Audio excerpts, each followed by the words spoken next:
soo noqday waxaan ku talkay baa ku dhex dhacay waxaan ku uriniyo aabow aabow iyo adeeraday baan kusoo dhex dhacay waxaan ku iri aabow niyo hooyaday aabbi waxaan xanuunsanaysaa hooyaday way dayacan tahay hooyaday abtiyaashay way dayaceen anigu waxaan haysta male cid aan u qayla dhaan tago male hooyaday waxay haysatay oo dhan waa la dafiray okay baa la yidhi hargeysaan geeyey okay kaxee hargeysa geey baa laygu yidhi okay hargeysaan geeyey markaan hargeysa geeyey dhakhtarka halka shakhsiya abaalka badan aan u hayo aan mar kasta raadiyo waa dhakhtar hargeysa joogo la dhaho gaboose gabadhe gaboose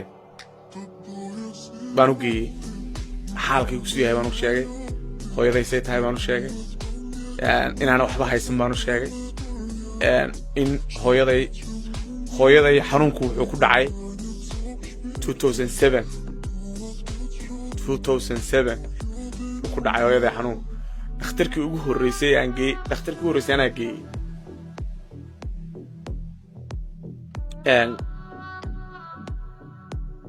okay buu yiri adeer macaan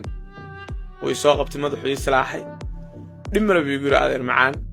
waxaad hayso iyo waxaynu hayno baynu ka qaadaynaa